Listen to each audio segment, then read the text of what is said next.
हमारे चैनल को सब्सक्राइब करें और बेल आइकन दबाएं। हाय, मैं हूं आदित्य श्रीवास्तव और आप मुझे अभिजीत के नाम से जानते हैं। For more episodes of CID, subscribe to Live Crime and hit the bell icon.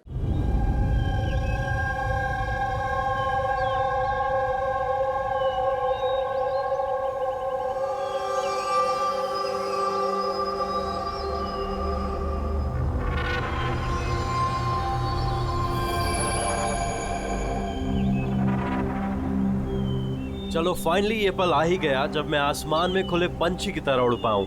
Yes, और तुम्हारी ये उड़ान मैं अपने कैमरा में कैप्चर करूंगी। लेकिन मिस्टर आजाद पंछी, कहीं आसमान में इतनी दूर मत उड़ जाना कि आसमान में गुम ही हो जाओ।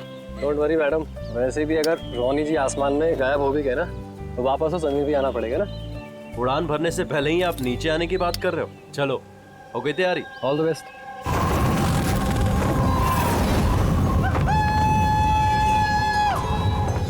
This is so much fun! Oh my God! Woohoo! Yes, come on, keep going, keep going. Alia, I love you! Ronnie, I love you too. वाह, लगता है काफी एक्सपीरियंस है इन उड़ान का। Of course, अमेरिका में उसने काफी एडवेंचर स्पोर्ट्स ट्राई किए हैं, पंजी jumping, paragliding and what not. बस इंडिया में कभी कुछ ट्राई नहीं किया था, और अब जब इंडिया में आए ही हैं हॉलिडे के लिए, तो क्यों ना कुछ ट्राई करें।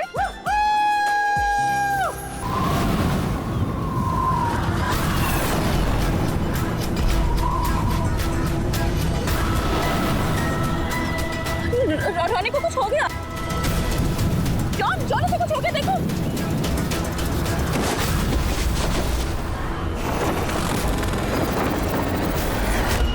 रोनी!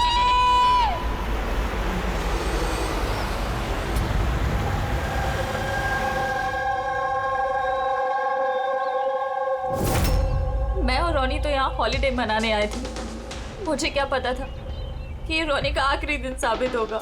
आलिया, हम जानते हैं ये घड़ी तुम्हारे लिए मुश्किल है, मगर प्लीज हिम्मत से काम लो। अब मैं न्यूयॉर्क जाके उसके डैड को क्या जवाब दूंगी कि मैं आई तो उसके साथ थी, लेकिन लौट अकेले रही हूँ। आपको किसी पे शक है? कौन मार सकता है रोनी को? सर, रोनी को कोई क्यों मारेगा? हम तो यहाँ किसी को जानते तक नहीं। कहीं ऐसा तो नहीं कि इसका कोई दुश्मन अमेरिका से इसका पीछा करते हुए यहाँ तक आ गया? नहीं सर, रोनी का कोई दुश्मन नहीं था।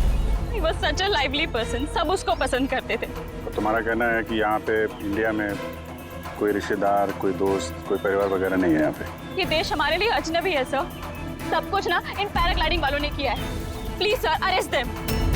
आप हमें दोष मत दीजिए, रोजी रोटी है हमारी, हम क्यों मार रहे हैं इनसे टूरिस्ट को? तो किसने मारा रोनी को फिर? सर, ये मुझे भी समझ में नहीं आ रहा है, 3000 फीट की ऊंचाई से गोली कैसे चली, किसने चलाई?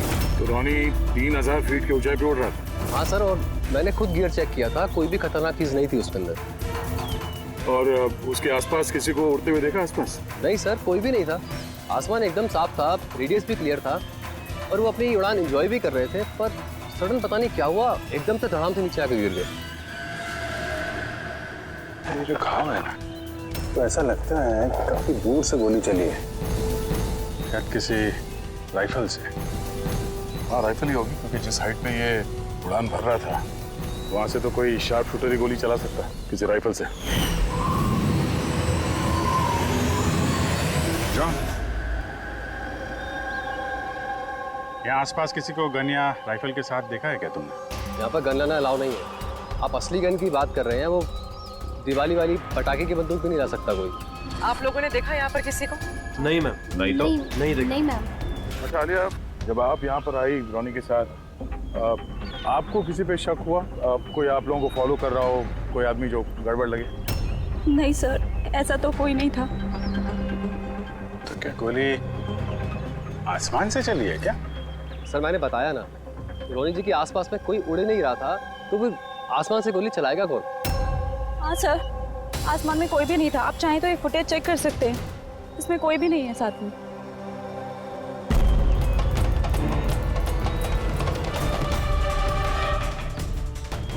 फुटेज में तो रोनी के आसपास दूर दूर तक कोई दिख नहीं रहा। सर, जमीन से नीचे से ऊपर किसी ने गोली नहीं चलाई। ये कह रहे हैं कि जब वो ऊपर उड़ा था तो कोई उसके आसपास नहीं था, तो ऊपर से भी गोली नहीं चला सकता। ये बताइए, ये गोली चली तो चली कहाँ से और किसने चलाई? कमाल है यार, इसका कोई दुश्मन नहीं है तो फिर इसको मारने के लिए इतनी प्लानिंग कौन करेगा? एक टेढ़ा केस लग रहा है। तो किसी टेढ़े आदमी को भेज देते हैं, टेढ़े सबूत, शायद उसे कुछ पता चल जाए।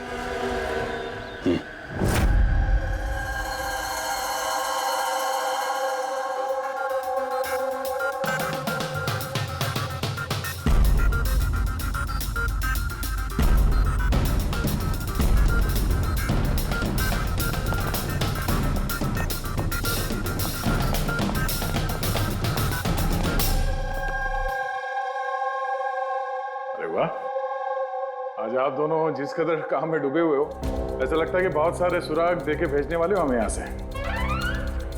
बहुत सारे सुना। हाँ, और अगर एक भी नहीं मिला तो? सीधे सीधे बता ना, कोई सबूत मिला ही नहीं है, कोई सुराग ही नहीं मिला सर उस गोली के बारे में कुछ पता नहीं चला? इतना पता चला है कि भाई ऊपर से किसी यूएफओ ने गोली चलाई हो। यार सालों के क्या बच्चों जैसे यूएफओ की बातें करते हो, और ये क्या है ये बता, हमें समझाने के लिए किया है क्या? हाँ बता। ये देखो बॉस, रॉनी ग्राउंड से 3000 फीट की ऊंचाई पर उड़ान भर रहा था और गोली लगी है उसे इससे भी ऊपर से, लगभग 1000 फीट की ऊंचाई से, और ये गोली 60 डिग्री के एंगल से लगी है उसे। मुझे तो सोच सोच के चक्कर आ रहे हैं। आसमान में ऊपर से कौन गोली चला सकता है रोनी पे, और वो भी कैसे? अभी ठहर जा, और चक्कर आएगा। बॉस, ये गोली लगभग 3 किलोमीटर की दूरी से चली है ना, बड़ी अजीब बात है। गोली 3 किलोमीटर की दूरी से चलती है, 60 डिग्री में आती है, रॉनी के गले में घुस जाती है टेढ़ी, मतलब राइफल भी इस्तेमाल की है, बड़ी पावरफुल। बिल्कुल बॉस, राइफल भी पावरफुल है और गोली चलाने वाला भी पक्का निशानेबाज। इतनी ऊंचाई पर हवा बहुत तेजी से बहती है और टेम्परेचर भी ऊपर नीचे होता रहता है, फिर भी उसका निशाना चूका नहीं, एकदम अचूक पॉइंट पे लगा। तो गोली चलाने वाला भी मंजा हुआ खिलाड़ी है सर, एक शार्प शूटर। बिल्कुल, और ऐसे शार्प शूटर आसानी से तो मिलते नहीं जो ऐसा कारनामा कर जाए। लेकिन सर हमने सारे वीडियोस देख डाले। जब रॉनी आसमान में था तो उसके आसपास ना तो कोई चॉपर था ना पैराशूट, आसमान एकदम साफ था सर। वही तो समझ में नहीं आ रहा है कि ये किलर, ये गोली चलाने वाला था कहाँ पर, जबकि सारा आसमान साफ था, जब बादलों में छुप कर बैठा था। और सर वो गोली से क्या पता चला है? कुछ नहीं मिला पूर्वी। मैंने बैलिस्टिक डिपार्टमेंट का पूरा डेटाबेस चेक किया, ऐसी गोली का तो कोई रिकॉर्ड ही नहीं है। सर, ये गोली जरूर कस्टम मेड बनवाई गई है। हाँ, अपने हिसाब से बना ली गोली, एक ऐसी गोली जो 3 किलोमीटर से चलती है और बिल्कुल निशाने पे लगती है। और सर, अगर ये गोली इतनी जबरदस्त है तो इसकी राइफल भी काफी स्पेशल होगी। हाँ, एक काम करते हैं, ये गोली फायर आर्म्स विंग और बैलिस्टिक डिपार्टमेंट में भेजते हैं, देखते हैं क्या रिपोर्ट आती है। अब ये जो भी कोई है, इतने ऊपर चला गया खून करने के लिए, अब जल्द से जल्द इसे जमीन पर लाते हैं।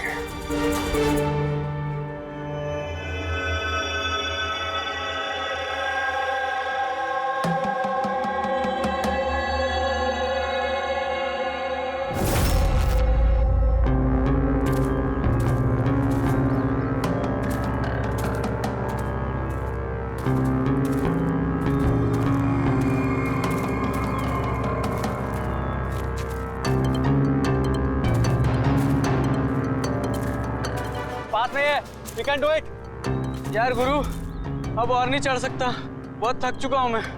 बस नवीन, ज्यादा दूर नहीं है, 3000 फीट चढ़ चुके हैं, पास ही में। We can do it, come on.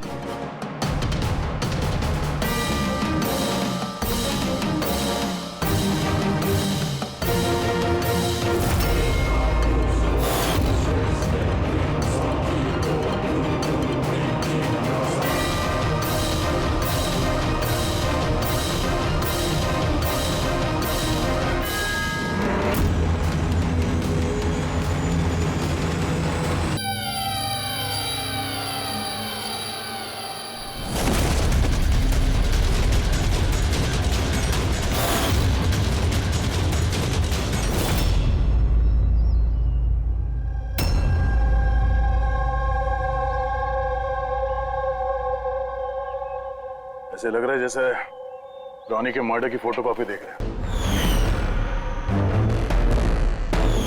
3000 feet की ऊंचाई पे ठीक वैसे ही गोली मारी है सर के पीछे।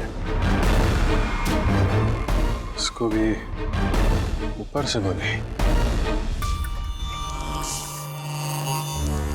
क्या आप लोग जब ट्रैकिंग कर रहे थे तो ये हितेन के पीछे भी कोई था क्या? नहीं सर, हितेन ही सबसे पीछे था सर। सर ये देखिए फुटेज। सर ये वही जगह जहाँ पे ये सब कुछ हुआ। कमाल है। पीछे तो सिर्फ खुला आसमान है, ऐसी कोई जगह दिख ही नहीं रही जहां से गोली चलाई जा सके। फिर इसे गोली कहां से लगी? दोनों केसेस में पता नहीं चल रहा है कि गोली चली कहां से है। सर एकदम सही कह रहे। आसमान से कोई कौवा या कबूतर थोड़ी गोली चलाएगा। ये गोली चली तो चली कहां से? और ये दोनों गोलियां 24 घंटे के अंदर अंदर चली। मुझे लगता है इन दोनों केसेस का आपस में कोई ना कोई कनेक्शन तो है। तो ये हितेन काम क्या करता था? सर वो कॉलेज स्टूडेंट था सर, मुंबई ग्रेजुएशन करने आया था सर। ट्रैकिंग का बहुत शौक था उसको। जी समझ में नहीं आ रहा, कोई एक कॉलेज स्टूडेंट को मारने के लिए इतनी प्लानिंग क्यों करेगा? वही तो, पहले रॉनी और अब ये हितेन। इससे पहले कि आसमान से चलने वाली गोली का कोई तीसरा शिकार हो जाए, इस खूनी तक पहुंचना होगा जल्दी से जल्दी। पिछले 24 घंटों में 2 खून हुए हैं, दोनों जवान बच्चे हैं, और दोनों को मारने का तरीका भी क्या हाई प्रोफाइल। सर दोनों की मौत हुई है एडवेंचर स्पोर्ट्स करते हुए। जमीन से हजारों फीट ऊपर मारा है सर। मगर सर सोचने वाली बात है कि खूनी ने ये एडवेंचर स्पोर्ट वाला समय ही क्यों चुना इनको मारने के लिए? वो तो उन्हें कभी भी मार सकता था। इतनी लंबी प्लानिंग 2 बच्चों को मारने के लिए। सिर्फ प्लानिंग ही लंबी नहीं दया, गन भी लंबी। ये ऐसी। ये कौन सी राइफल है सर? ये है TX-65, रशियन गन है बॉस, लॉन्ग रेंज। ऐसी ही गन से मारा गया हो। सालुंके साहब, क्या इस गन से 3 किलोमीटर दूर निशाना लगाया जा सकता है? हाँ रेडी, शूटिंग रेंज में ट्राई करके देख लिया है, इसकी रेंज 3 किलोमीटर से ऊपर ही है। ऐसी गन तो आर्मी वालों के पास या फिर आतंकवादियों के पास ही मिलेगी। बिल्कुल बॉस, और इसीलिए मुझे लगता है कि ये सिर्फ मर्डर का मामला नहीं है, कोई बहुत बड़ा गुनाह होने वाला है, लार्ज स्केल पर। सर काम करो, दिल्ली में जाओ इंडियन इंटेलिजेंस विंग में, और पता लगाओ कि ये ऐसी गन किसके हाथ लगी थी और कैसे।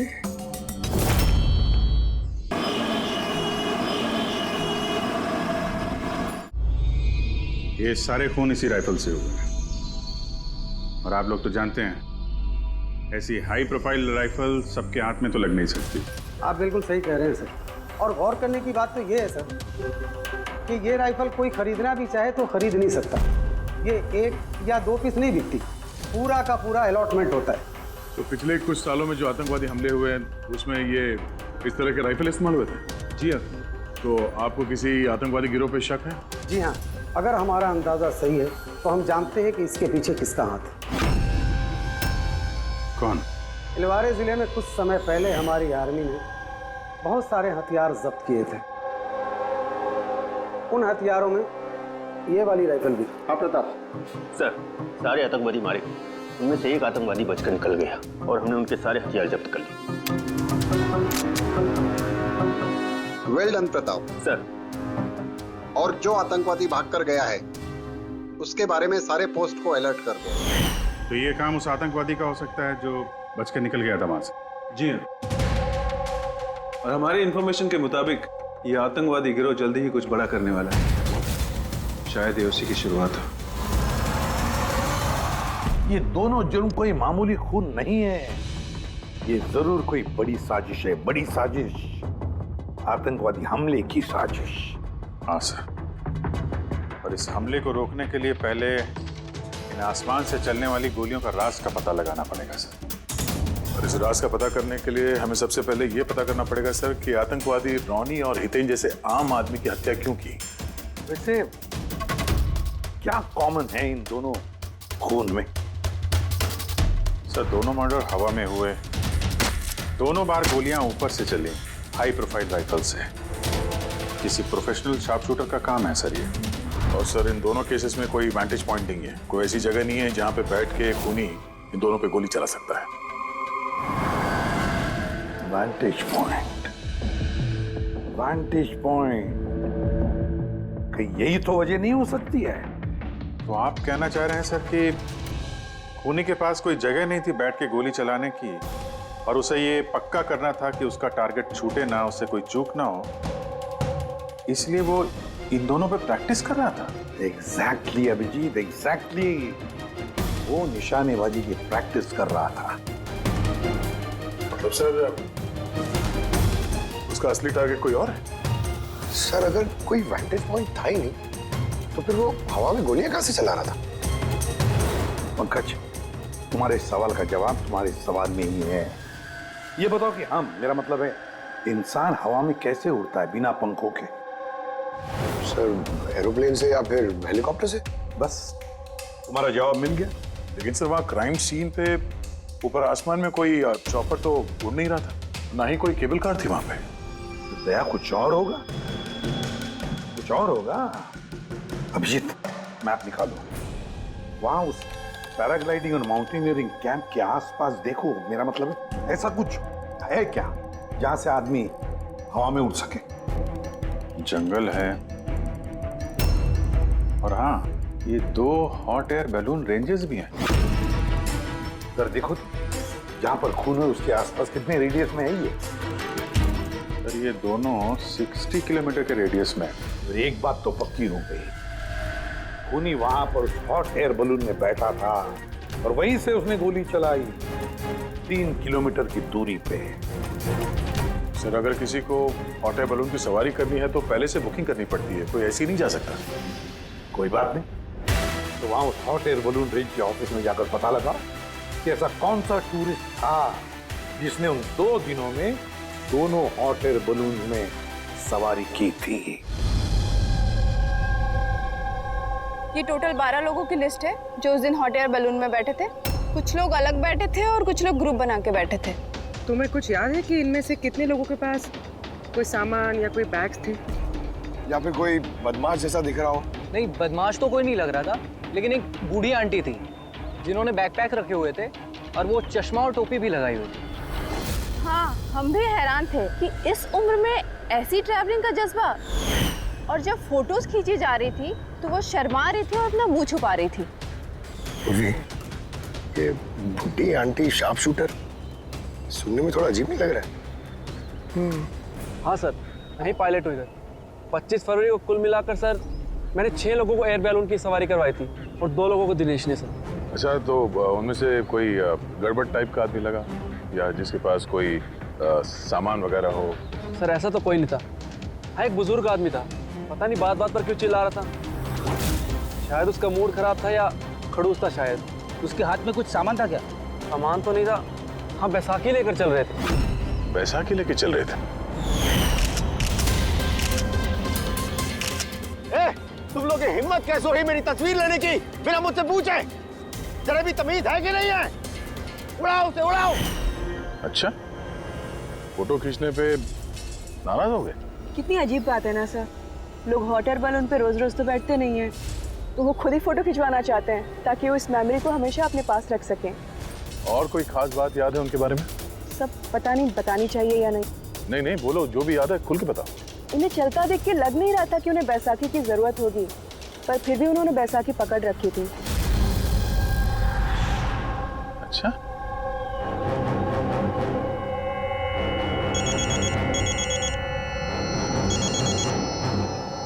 हाँ सर।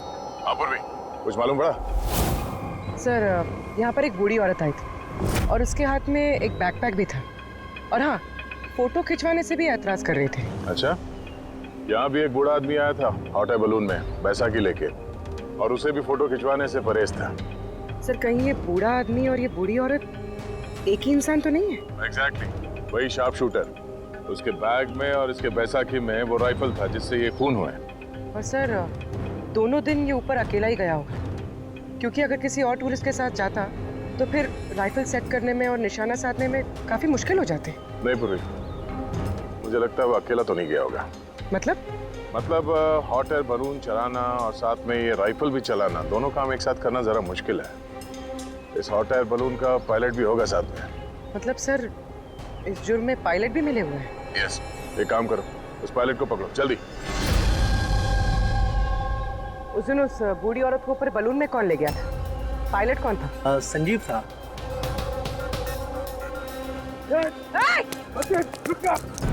ना तुम मुझे मार पाओगे और ना ही उसे।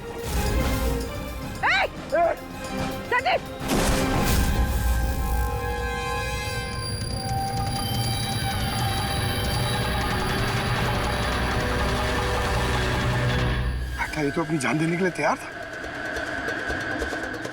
ये कोई छोटे मोटे मर्डर्स नहीं है पंकज, कोई बहुत बड़ा मिशन है जिसे अगर जल्द से जल्द नहीं रोका गया तो कुछ बहुत बुरा हो सकता है।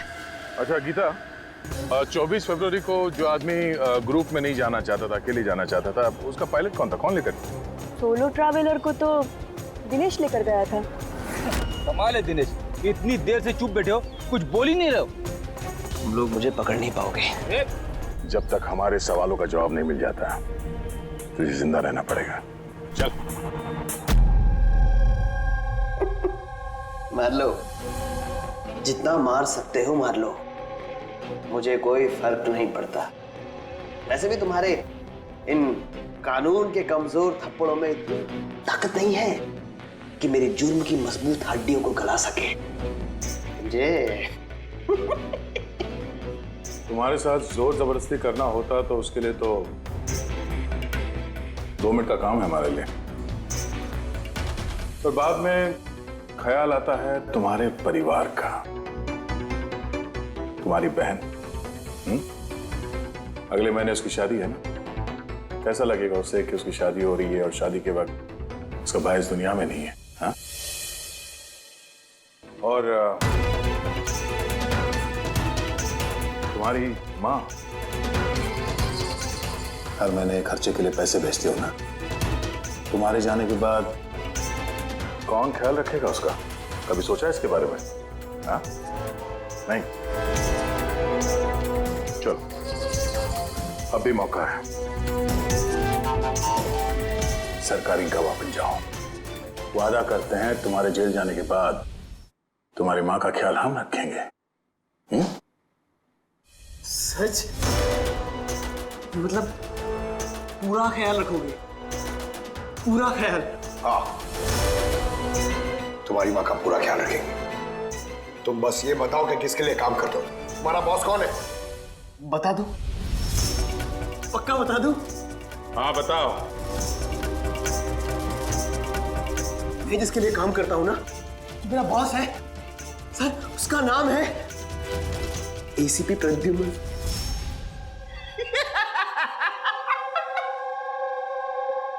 एसीपी प्रद्युमन, जाओ पकड़ लो और गिरफ्तार कर लो उसे। कहा था ना, मैं कुछ नहीं बताने वाला, जो कर सकते हो कर लो। सीआईडी वाले। सीआईडी। ओ बॉस, बॉस।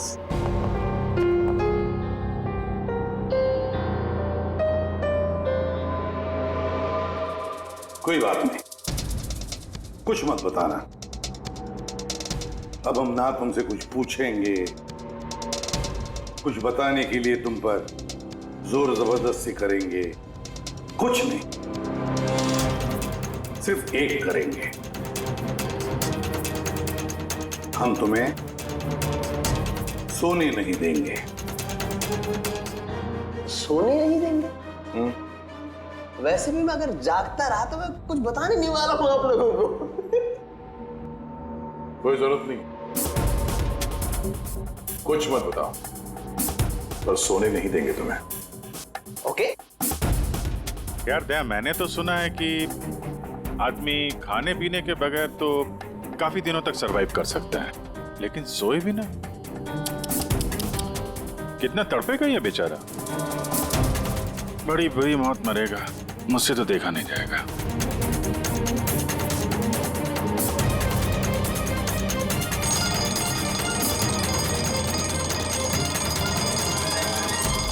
समय काटने के लिए आसानी होगी। हाँ? अपने जिंदगी के आखिरी पल अपनी आंखों के आगे गुजरते हुए देखो, ठीक है? Thank you. सोने मत देना इसको।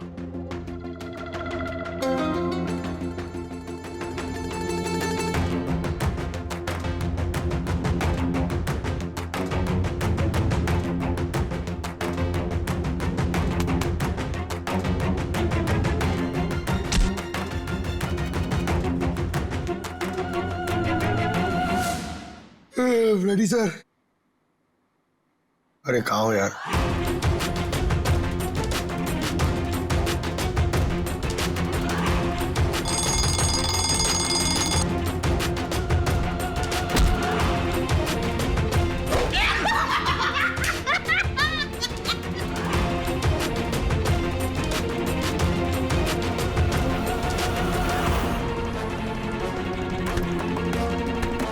जब तक मुंह नहीं खोलेगा सोने का नहीं, समझे? 5 मिनट में नहीं। नहीं 1 मिनट। 1 मिनट तो सोने दो। 1 सेकंड। सोऊंगा नहीं। नहीं सोऊंगा बिल्कुल नहीं, बिल्कुल नहीं सोऊंगा।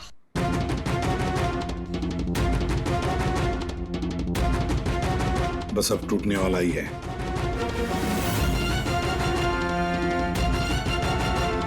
सब बकना शुरू कर देगा अभी। बल्लू, बल्लू नहीं सोएगा तू।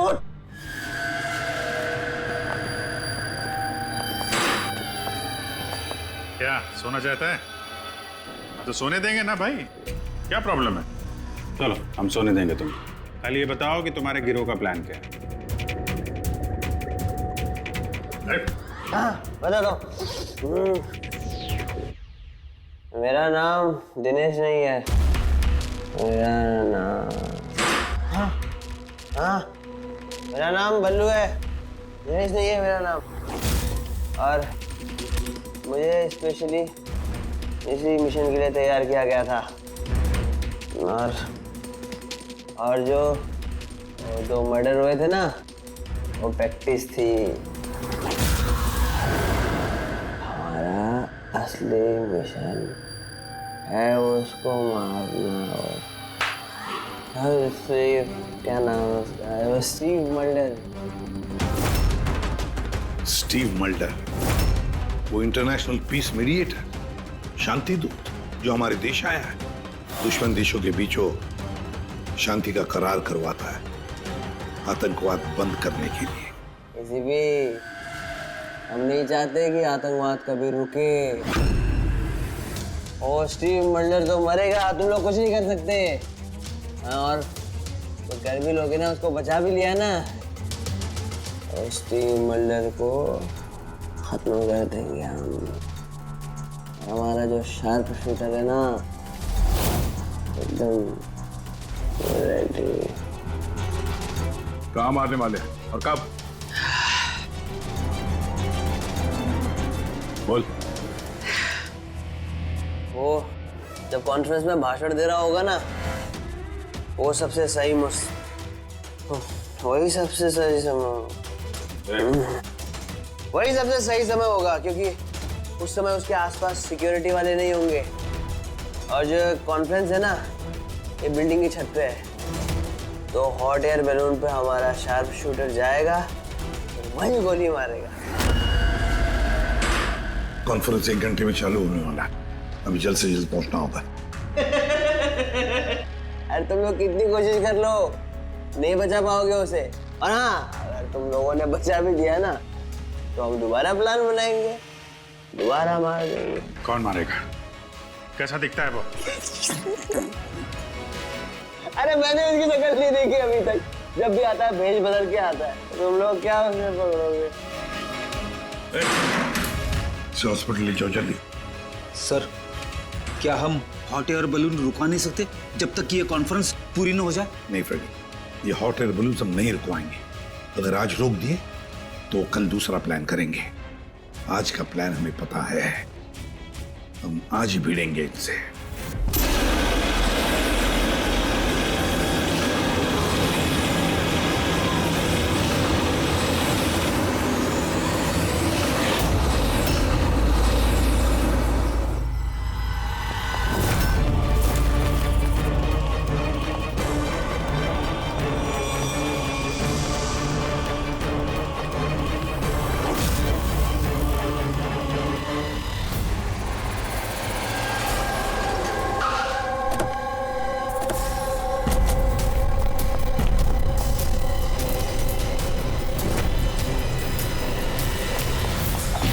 सीआईडी मिस्टर स्टीव मल्डर कहाँ है? ऊपर कॉन्फ्रेंस में। हमें ले चलो उनके पास, जल्दी हरिए।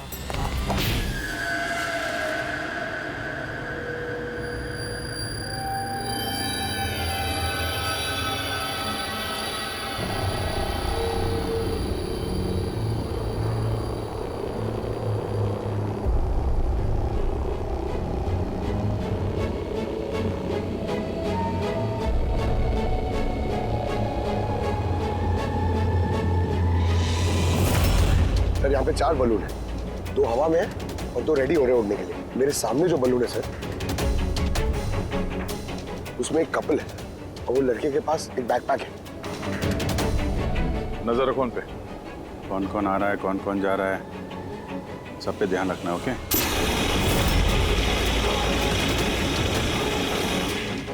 सर उनका बलून टेक ऑफ हो गया सर। हाँ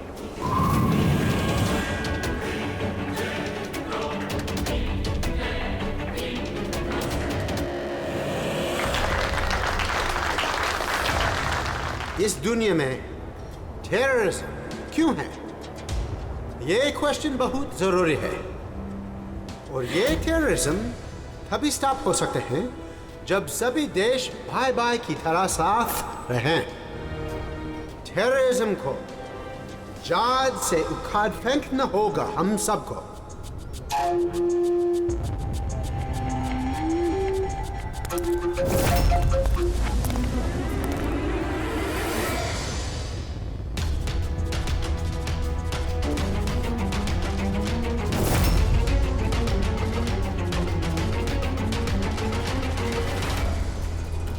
तो म्यूजिशियन है, उड़ने की तैयारी में है। उनके हाथ में गिटार के बैग है। अब ये बताना मुश्किल है कि अंदर गिटार है या गन।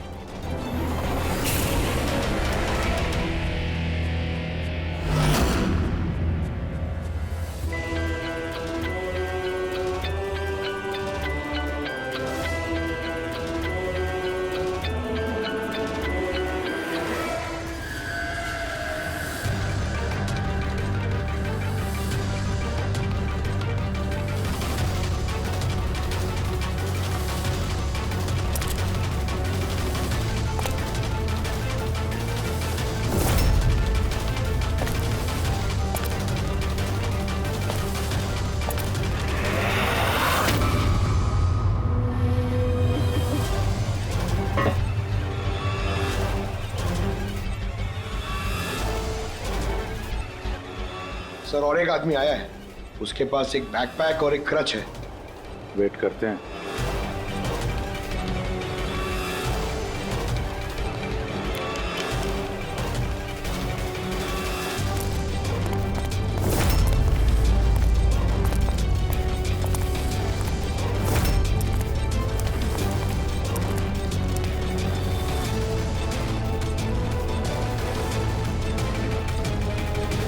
सर कैमरा क्रू वाले आए हैं, उनके पास 2 बैग है।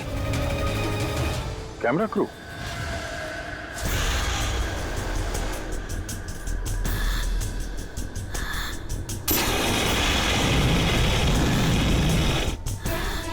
उन्हें नजरों से ओझल होने मत देना, नजर रखो उन पे।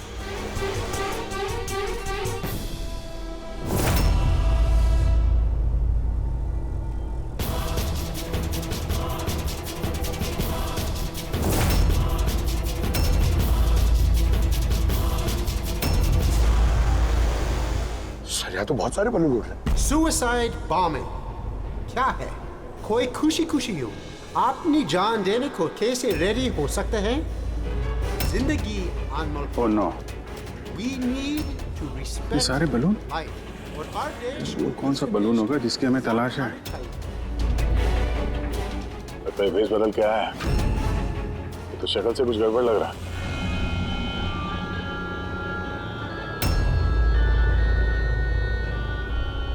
क्या? वो गिटार वाले पे नजर रखो। अपनी गलतियों से सीखना चाहिए हमें, ताकि World War I और World War II जैसे ये तो गिटार है। चल क्या रहा है ये? ऊपर जाके ये लोग म्यूजिक बजाने वाले हैं क्या?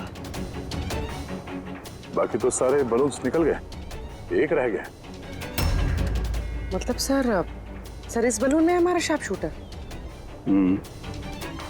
Wait and watch. ये अपनी जगह से हिल रहा है। Camera crew. सर ये कहाँ गायब हो गया?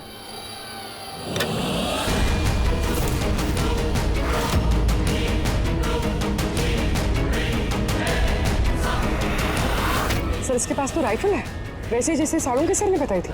Abhijit,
Mister Steve, your life is in danger.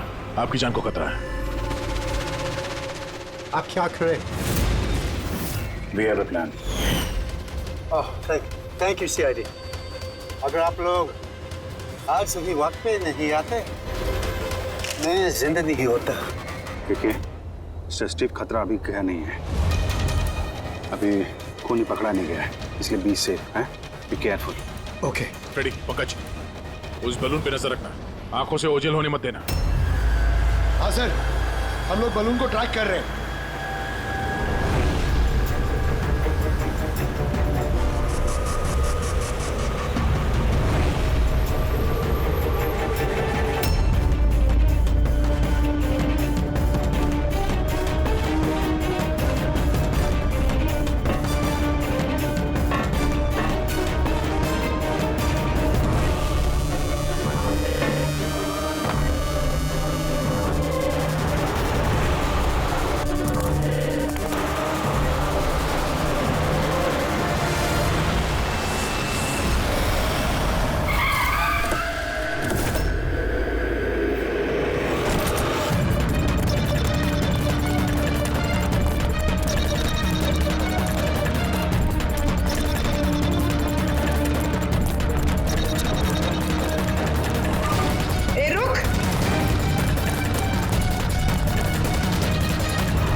Good job.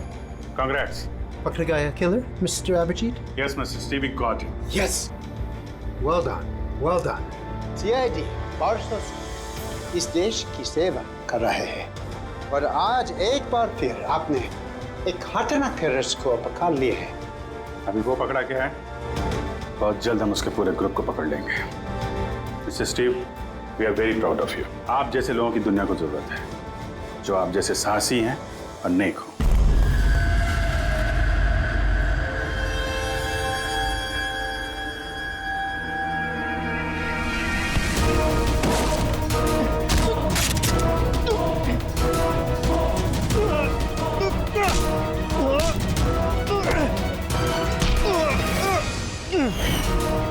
तो तुमने भेस बदलकर हमी और हितेन का खून किया था।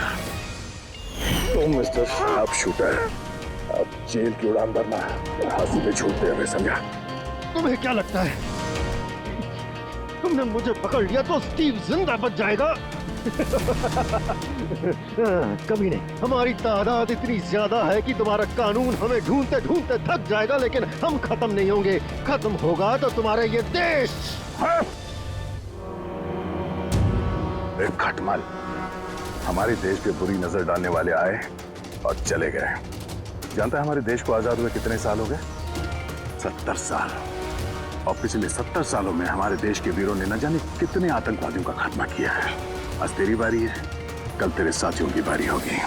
हमारा देश रहेगा और खुशहाल रहेगा। और अगर इस देश से किसी चीज का खात्मा होगा, वो है आतंकवाद। समझा? आतंकवाद।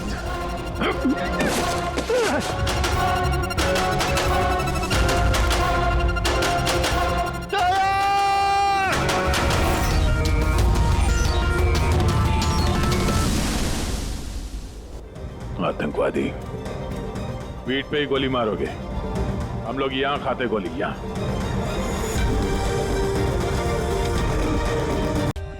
For more updates, subscribe to our channel, click the show links and enjoy watching the videos.